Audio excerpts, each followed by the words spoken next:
Oh my god, I was watching this video earlier.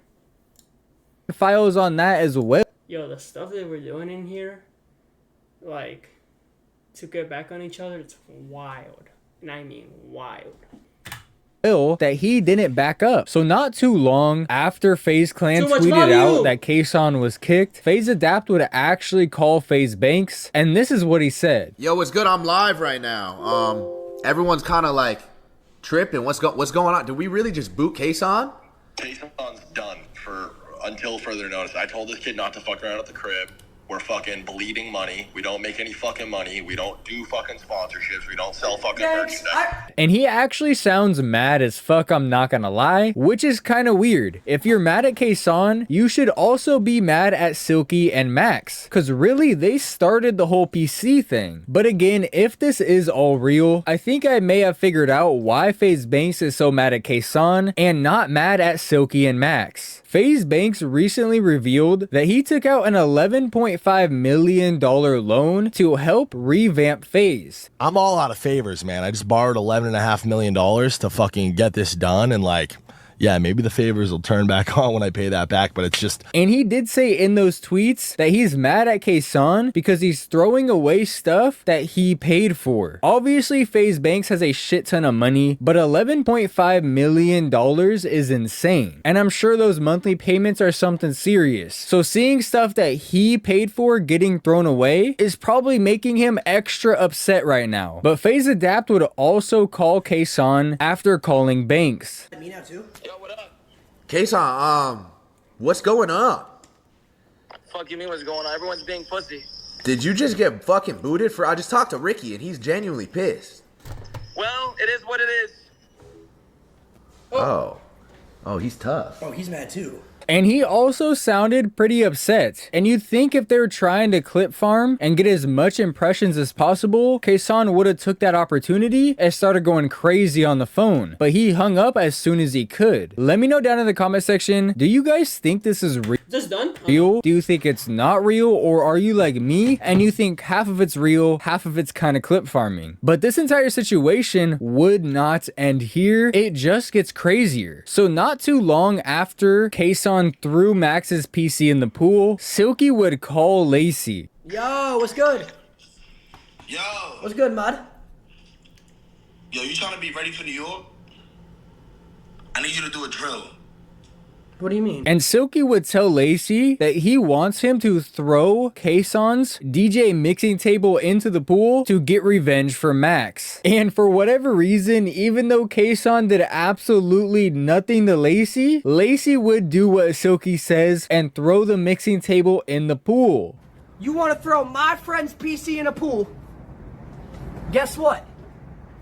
You care about DJing more than anything. That's right, Kason. Don't with my friends. Big CMB, pussy. You. Where's the...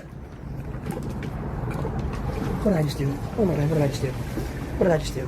I'm not gonna lie, boys, before I saw this clip, I was under the impression that they probably were just clip farming and this was all just for views. But once I saw that Lacey did this, I knew that there's no way that this entire thing was fake. They are really crashing out on each other. And this all really started over a little bit of green. A little bit of the devil's lettuce. According to Kason, what Lacey threw in the pool equaled to about $7,000. So combining everything that they broke a Kason's, I would say it's gonna cost like $13,000 to $15,000 to replace everything. And that's not even including Max's PC. All of this together probably gonna cost around $20,000 to replace. There's no way they're gonna make the money back just off of these few streams. Yo. And just to add the cherry on top of this entire situation, Lacey was not done there as he went and grabbed the other mixing table and threw that bitch in the pool too.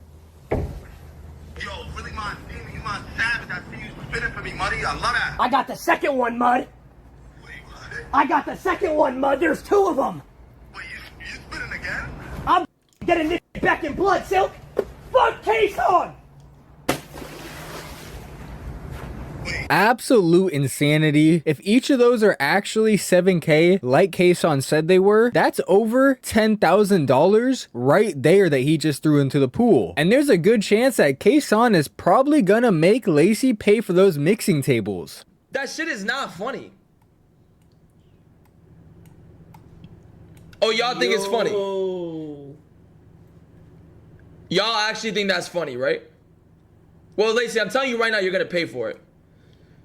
You're paying for all of that. I want you to know right now, Lacey. I don't think Lacey should have gotten involved in this at all. I think he should have stayed out of it, because if you go back and you watch the original stream that Kason did, he said multiple times that he's gonna leave Lacey alone because Lacey didn't do anything to him. But now Lacey has done something to him, so now Lacey can't be mad if Kason gets back at him. And unfortunately for Lacey, that is exactly what would happen. So the very next day, Kason returns to the LA FaZe house, ready to get his get back. This time, Kason showed up on some demon shit, walking straight into the FaZe house without saying a word to anybody, going upstairs and heading to Silky's room. Then he calls out FaZe Banks before proceeding to grab one of Silky's PCs and launches it off the top balcony into the pool. We have the stream PC and the... Oh, is this FaZe? Yo, Ricky, don't kick me again, bro. I'm not gonna touch your FaZe PC, bro. Don't worry. And if you paid for this, it's okay. I'll pay for it. I don't fucking care. I better not see no tweets. I better not see no tweets. Yo, Silky, what up? Remember you thought this was funny? When you was talking to the neighbors, you remember that, right? Cool. Come on, 2021, so you wanna fuck with me? You wanna fuck with me? How big is that pool, bro? Absolutely no fucks given, goes back into Silky's room, throws his chairs on the ground, throws a bunch of shit on the ground, before proceeding to Lacey's room, where he fucking flips a table that has cups and hella shit on it, then grabs his Louis Vuitton bag and a bunch of his shoes. Speaker on table?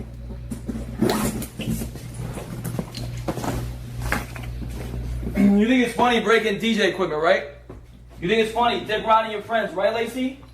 You think it's funny, right? You think it's funny, right? Yeah, it's hilarious, bro. Doing that to your homies. It's hilarious, bro. Don't cry when I do all this to you. Then he goes downstairs and throws all of the shoes into the pool. What? What is this? What? Yo. What? Fuck his Black Force.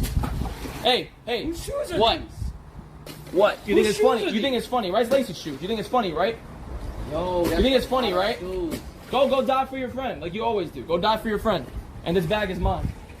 And for some reason, Jason is standing there acting confused. I don't know where bro has been the last couple of days, but there's nothing to be confused about. But to make this situation so much funnier, as Kason was about to leave with the Louis Vuitton bag, Ron fucking pushes him, grabs his camera, and jumps straight in the pool, where the stream cuts off.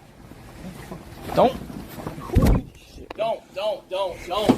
run! After I saw this clip is when I decided to make this video, because there was just so much going on. I knew I had to break this whole thing down. And I'm not gonna lie, after these clips, I truly thought this entire situation would be over, but I was wrong. Because later that night, it just picked up even more. So the entire FaZe boys all put on all black outfits and put on shiesty masks and pulled up to Kason's personal house in LA. They go to his basketball court and they start fucking vandalizing it, putting spray paints all over it. Can't see anything. They even took pictures with it. Just some straight up disrespectful ass shit right here. Spray paint is so hard to get out too. I don't think Kason's even gonna be able to get it out. They're probably gonna have to repaint the entire basketball court. But after they did that, Kason actually came outside and told them to get the fuck up off his property, which they happily obliged to, by the way. All of you get the fuck out my crib right now. Yo, I'm not even playing. Get the fuck out. I'm you somewhere else. Get the fuck out. Come make us. No, I'm not It's playing big with you right CMB, now. bitch. Yo, I swear to God, don't play with me. Give me my Louis bag back. I'm not playing with you. Give me my bag. Where's our shit at? No. My 2-year-old nephew's in the crib right now. Have some respect. Get the fuck out for fucking 10 minutes, bro. You don't even have kids. Bro, my nephew's here. Get the fuck out. You don't have kids. I swear to God, You're 37. Where's our sit at? Where's our sit at? Give us our bags. 37? And not too long after the FaZe guys got He's not back to the 37. LA house, Kason would actually pull up again and start lighting them up with a paintball gun. Yo, what up? You want me on bullshit, right? You want me on bullshit, right? Yo, what's up? Where you going? You want me on bullshit, right?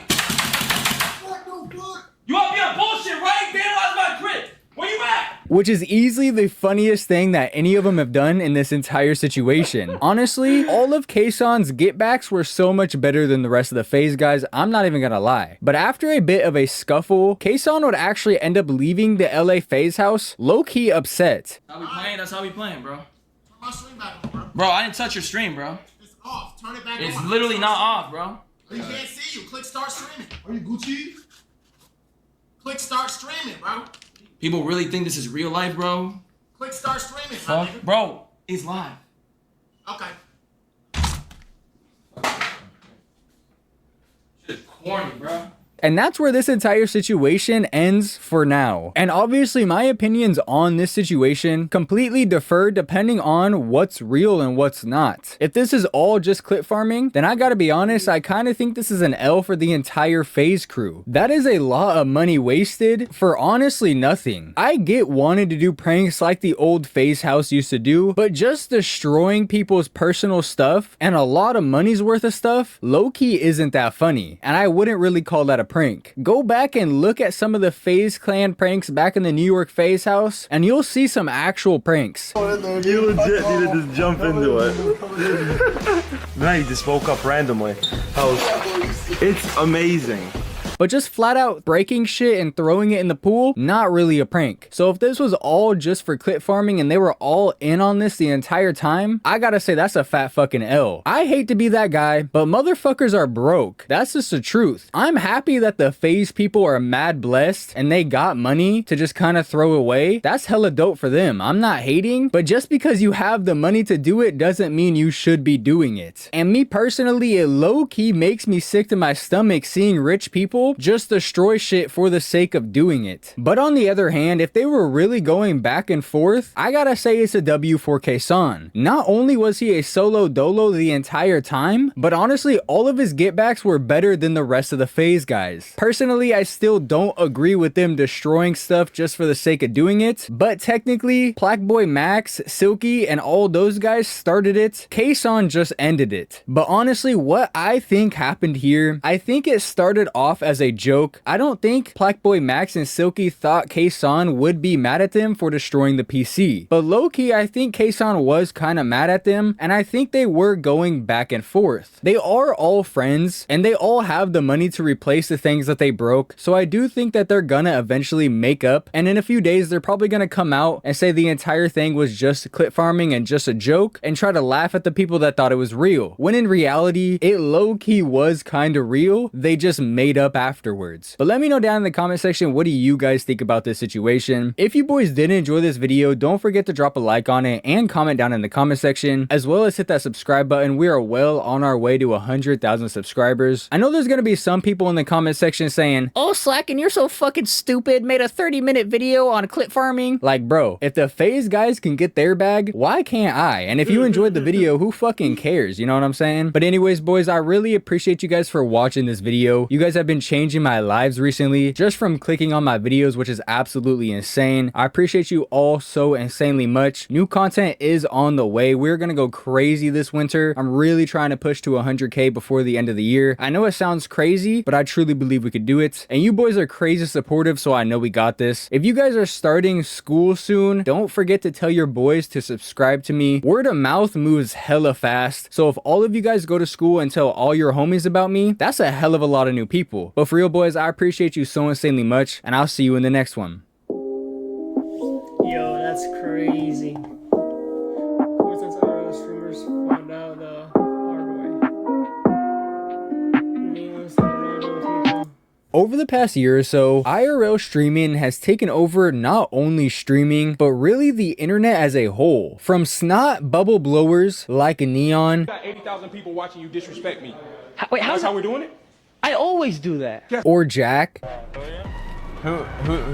Chat, who is he? To even OG YouTubers like FouseyTube,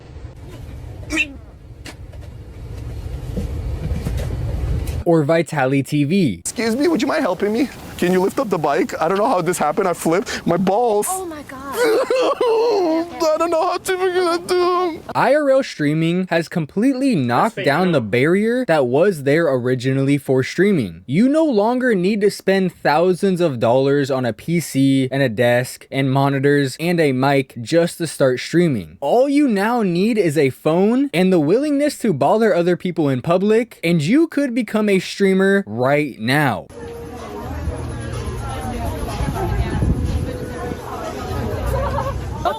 Don't put your hand in my food head.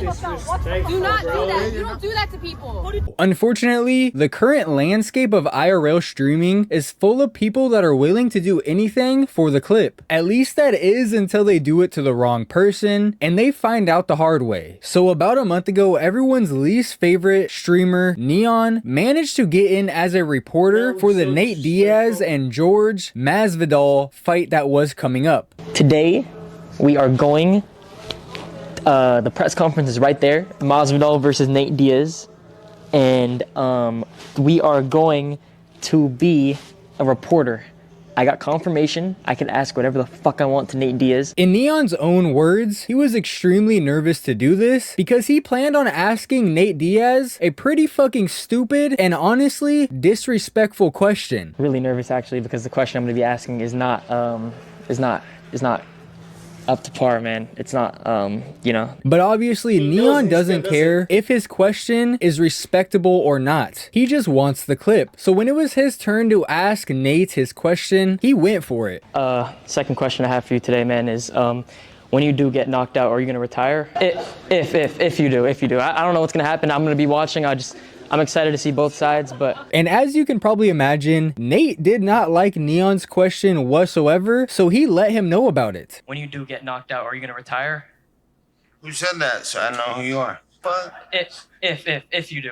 I don't know what's gonna happen. I'm gonna be watching. I'm excited to see both sides, but... I'm gonna kick you in your fucking leg, motherfucker. Hey, P.S., fuck you. I have a lot of respect for everyone, man. It's just, I want to see a great fight. Fuck you. But of course, if that's where this whole situation ended, I wouldn't be talking about it in this video, because as Neon was leaving the building that the press conference was in, a couple of people seemingly from Nate Diaz's crew tried to attack Neon. No, just get in the car. I'm sorry. Please, I'm sorry!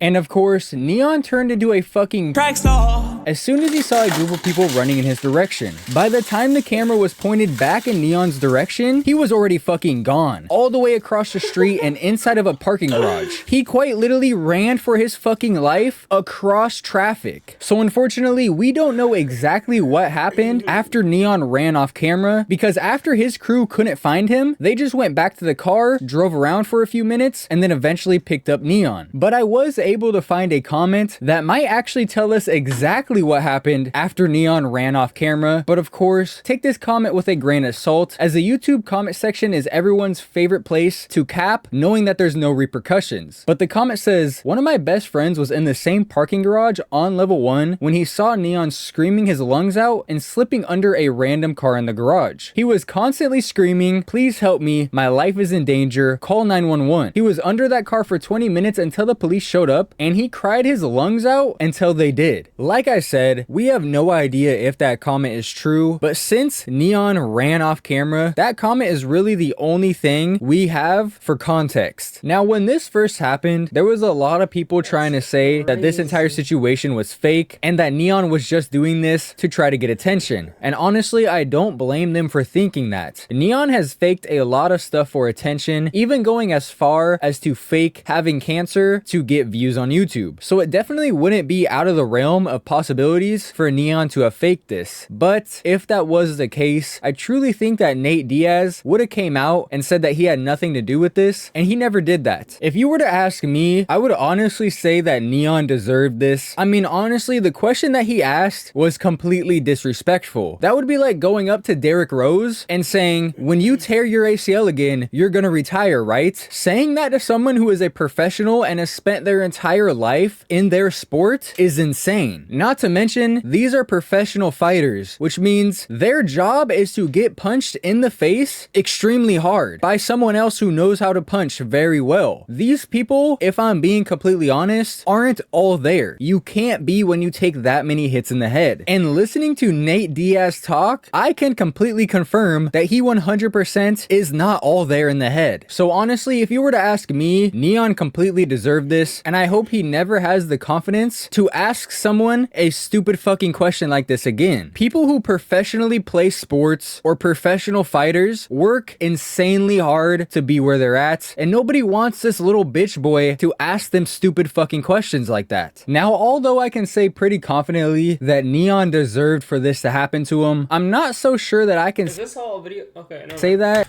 I was about to say this whole video is about Neon. about this next situation. So I'm sure most of you already know, FaZe Clan recently got a new house and filled it with a bunch of streamers. Stable Ronaldo, Lacey, Jason the Ween, Plackboy Max, and I believe Silky are the 5 that are living at the FaZe house in LA. Now Lacey and Stable Ronaldo, who I'm just gonna call Ron, had an idea for a stream, and that idea was to go to Bradley Martin's gym out in LA and work out with him. Why are streamers so little? What's up, man? So that is exactly what they did. And Lacey and Ron, being the 2 clip farmers that they are, it wouldn't be long before they started messing with each other while working out with Bradley. So Lacey decides to ask Bradley to play Payphone by Maroon 5. Okay. I can fat shame you. Do you control the aux here? Yeah, we control aux. Don't do it. Can you play a song for me? No. What song is it? Payphone? No. Nobody can hear the fucking song. They can't even hear it. On you. This weak ass aux. I can hear it. And if you guys don't know why that's a joke, it's because Ron originally blew up back in 2020 from singing Payphone on live stream. Yeah, I know it's hard to remember the people we used to be. The original video of him doing that is sitting at 10 million views, and it's still a huge meme till this day, and one that Ron is honestly pretty embarrassed about. The issue is, Bradley Martin admits at this moment in time, he had no idea what the Payphone meme even was. The Payphone thing, what you played. See, so you got to explain that to me. It was just like... Because you understand, in that moment too, your boy was basically like, Lacey was like, yo, can you play aux? Yeah. Play this song. I was like, all right. Play the song. I had no idea. He had never seen that clip of Ron, and he thought Lacey was just asking him to play a song so they could listen to music while they work out. But of course, Ron didn't know that, and he thought Bradley Martin knew about the meme and was playing the song to make fun of him. So this is when Ron makes the grave mistake of taking off Bradley Martin's hat, and Bradley responds by smacking the fucking shit out of Ron.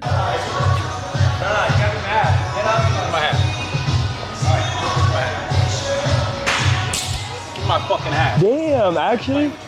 You could tell that Bradley was honestly mad as fuck at Ron for taking his hat. And although they did put the camera down for a second and try to apologize, no, actually, put the camera down for a second. Damn. You could tell that after that slap, the vibe was completely off for the rest of the stream, and they actually ended up ending the stream kind of early. Might just call it Brad. It's all good. I appreciate it though. This situation is kind of weird. If you were to ask me, I would say they were both kind of in the wrong. Obviously, Ron should have never taken off Bradley Martin's hat, especially in his own gym. I can definitely see why Bradley found it disrespectful. You invite someone into your gym for a stream, and then they start fucking around and they take your hat off. It was definitely immature and disrespectful, and Ron himself admitted that. But I mean, I understand what I did was wrong. I've apologized to you many times. I think fair. I genuinely didn't know, like, it was a bad thing. Sure, it was super immature, like, touching you. Shouldn't have done it. I still say that on my streams. Like, yeah, I troll. Yeah. But, like, I genuinely deep down never meant to like take advantage. No, I can. That being said, I think the slap was a bit of an overreaction. Bradley has like 5 inches and like 150 pounds on Ron. I think yelling at him and telling him not to disrespect him in his own gym would have done enough. But Bradley actually admits that his hairline is one of his biggest, if not his biggest insecurity in life. Ever since then, I've just been like super self-conscious of it. Like super self-conscious of it. Even before Instagram, like even before I started posting on Instagram, I found myself being self-conscious of it. I didn't always wear a hat because it wasn't like a part of the thing that I always did. But I remember just feeling self-conscious of it, and it fucking sucks, to be honest, man. So looking at it from Bradley's perspective, you invite this kid into your gym for a stream, and then he literally shows your biggest insecurity to 10,000+ people live on stream. So although embarrassing Bradley on his stream was not Ron's intention, that is exactly what he did, which is why he ended up getting slapped. I want you boys to let me know down in the comment section, what do you think about this situation? Because honestly, I'm torn on this one. Obviously, Ron should have never touched Bradley's hat, and he himself admits that. But at the same time, if you have a lot of money and you're someone who is in the public eye like Bradley Martin, if you have an insecurity that's easily exploitable, you should probably just go fix it. If you're that embarrassed about your bald ass head and you're willing to slap somebody over it, I just don't see why you wouldn't go get it fixed. I mean, shit, LeBron James did it, and that motherfucker's hairline is perfect now. Thankfully, Bradley didn't like hold a grudge against Ron for this. They both apologized to each other, and Bradley even invited Ron onto his podcast like a week or so later. Now, although Ron was definitely hurt emotionally from this entire incident, physically, he was okay. But I can't say the same for Sneako after his most recent fuck around and find out moment. So a couple of months ago, Sneako was at an event out in Detroit when, according to Sneako, a security guard sabotaged the event by turning off the mic that I'm assuming someone was talking into, turning on loud ass music, and starts taunting the crowd, which is where the video of the situation we have picks up. As you can see, the security guard is standing on stage with the crowd chanting, "Fuck you." That's when someone who is wearing a black sweatshirt, just like Sneako, reaches over the crowd and smacks the hat straight off the security guard's head. And in response to that, the security guard fucking Superman punches Sneako straight in his face.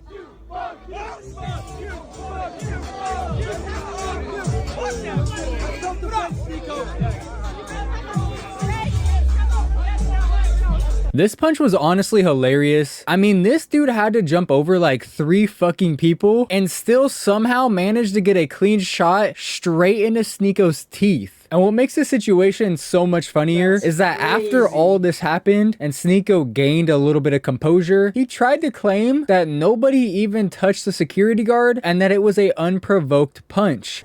He's got this busted up tooth. Smile for me, man. This was the security guard at this thing, at this event, right up here. Right up here. We got this guy jumped off the stage. No one attacked this guy. Punched Sneako in the face. No one touched him. He jumped off the stage, hit Sneako in the face. I watched the whole thing happen. This was just right now? Just now. Just fucking happened. The guy that he shut off the speech to go play his music, he just got rocked in the face. But I'm a non-violent person.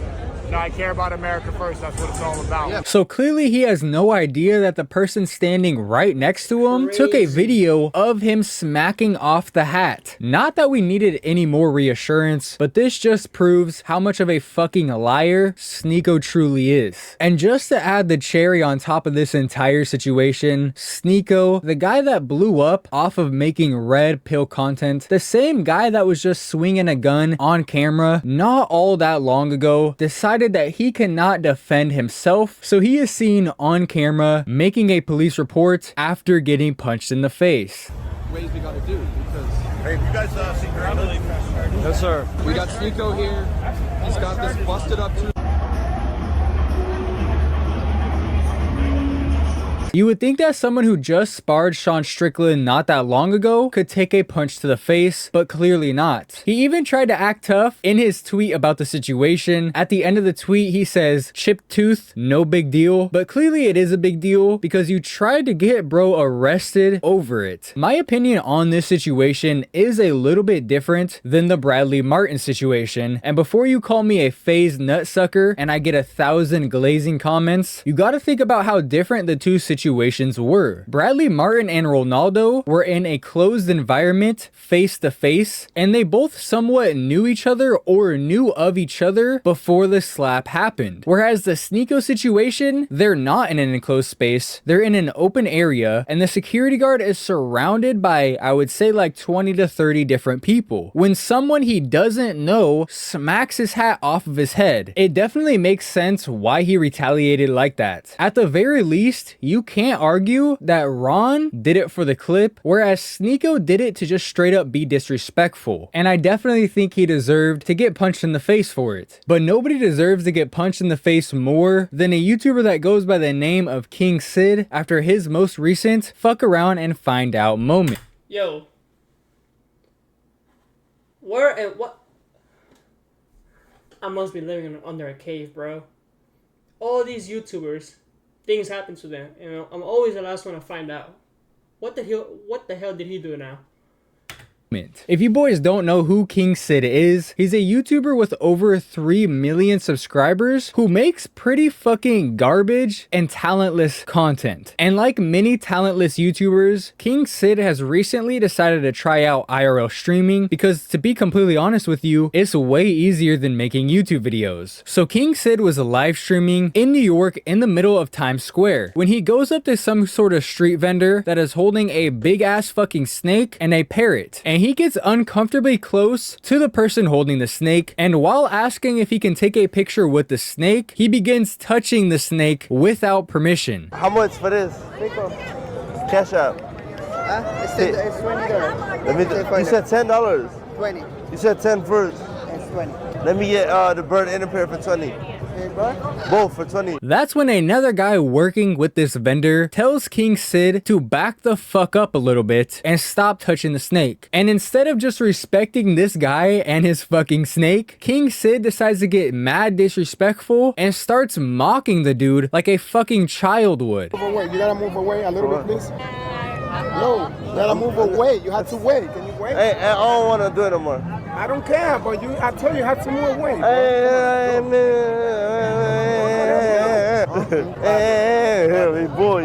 boy, I'm telling you. You boys is overdosing or something? Yeah, you gay? And even after walking away for a second, King Sid would walk back up to the dude and continue to fucking bother him. Take a walk, let's take a walk, let's take a walk, let's take a walk. Let's take a walk, let's take a walk. Let's take a walk, let's take a walk. Yo, he right there. You don't want to go to the bath still? You good? You don't want to go to the bath still, right? And in an attempt to save King Sid from getting the shit kicked out of him, he walks over to the police with King Sid and tries to explain the entire situation to them. Keep it easy for you. Come on. Come on.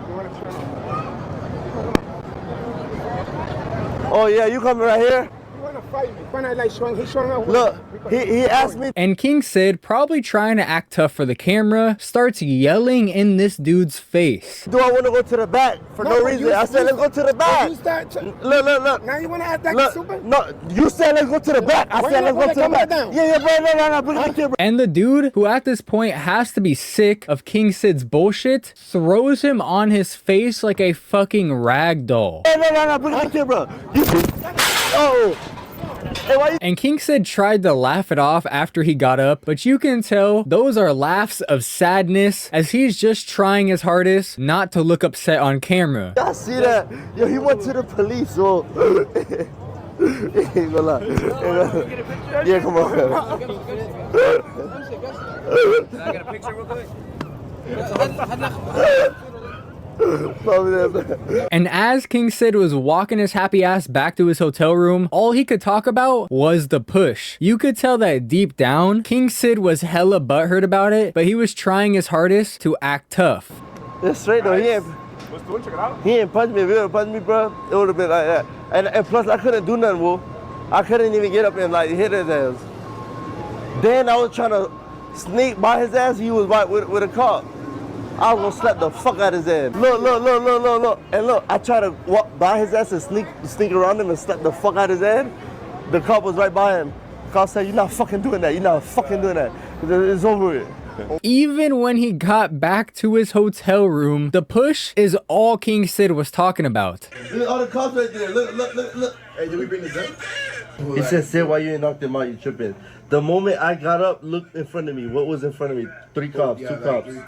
Bro's entire night revolved around that one situation. You know, after he woke up the next morning, he was probably still thinking about it. Without a doubt, King Sid deserved this. I know some people are gonna say the other guy is a bitch for going to the police, but it's not like that guy ever claimed to be a gangster. Bro was just out there trying to make money, and King Sid was being annoying as fuck. If he would've went to the back with King Sid and beat the fucking shit out of him, he would've went to jail. If he would've just pushed King Sid right then and there, he also probably would have went to jail. He went over to the police and allowed King Sid to act out first, getting up in his face before pushing him, which is why the police didn't do anything. King Sid is a fucking loser, and this guy clearly wasn't willing to go to jail for a loser. King Sid probably should have left bro alone the first couple times that he asked him to. It's not like this guy went up to King Sid, antagonized him, got him all hyped up, and then went over to the police. It was the other way around. But as usual, I want you guys to let me know down in the comment section, what do you think of the situation? What do you guys think about all the situations that we talked about in this video? If you boys did enjoy this video, don't forget to drop a like on it and drop that sub button if you haven't already. We are well on our way to 100,000 subscribers, and that's my main goal right now, and I know we can get there soon. Thank you boys so much for the support on the channel. My bad for being so late on this video. I live in Washington State, and I'm not joking when I say July and August are the only months where we consistently see the sun. So I've just been spending a little bit more time outside than usual, because in a few weeks, your boy's not going to see the sun for another year. So definitely expect the content to pick up a bit in September when the sun disappears, because your boy's going to be grinding. I appreciate you boys so much for the support. You have really been changing my life, and I really appreciate you boys. You're really the goats, and I'll see you in the next one. That deserves a like, bro.